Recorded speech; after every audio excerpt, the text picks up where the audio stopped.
The 2019 Hard Winter Wheat Tour across Nebraska, Kansas, Colorado, and Oklahoma is more about education than it is about hard data. Claire Hutchins, the latest market analyst with US Wheat Associates, talks about her very first year on the tour. I think the tour is pretty phenomenal. So I myself grew up on a wheat farm in western Colorado, not eastern Colorado, so I have no familiarity with Kansas, and I have no familiarity with dryland wheat farming or dryland farming at all. So I thought it was actually really cool and very important for me as, even from a producer perspective or a former producer perspective, to see the variability, not just from county to county, but from even field to field. Today I had some of the people in my car actually take a picture of me pointing, on one side of the road, on the other side of the road, and on one side we eyeballed 20 bushels, on the other side we eyeballed 70 bushels.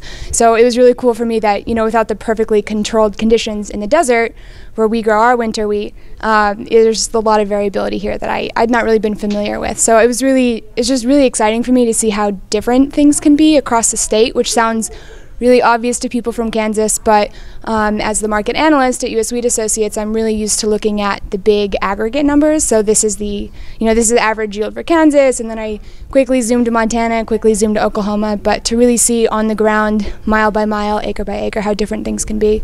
So I think it's really important to understand producer challenges and then the challenges of everyone else up and down the value chain, so how to sell seeds to producers and crop protection products and everything like that. So all the way up to the millers and from there. So yeah, I think it was really cool.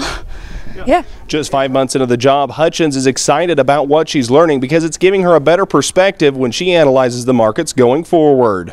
So right now what we're putting together is a pretty big grant. So we are a cooperator organization with the U.S. Department of Agriculture, which means I think about 1/3 of our funding comes from our state administrative partners, our states. And then 2/3 of our funding comes from the Foreign Ag Service through USDA, through the Market Access Program and the Foreign Market Development Program. And we're writing a really big grant right now, basically telling them the importance of the work that we do internationally. And in the piece that I write is a breakdown, this is what HRW is looking like, this is what it looked like in Oklahoma, this is what it looked like in Kansas. Oh, actually, they had a little bit more rain than they liked or a little bit less rain than they like. So what I write highly technical pieces of work, but also there's a lot of value in, the little side pieces about, what we notice state by state, and the little blips about this county and that county. So it will definitely change how I write even the technical pieces moving forward. So I'm really looking forward to the spring wheat tour. I think it's in July. So I'm also from a farm, so any opportunity to get out on farms and look at wheat it's value added. Yeah. Reporting from the third and final day of the Hard Winter Wheat Quality Tour in Wichita, Kansas, I'm Clay Patton on the Rural Radio Network.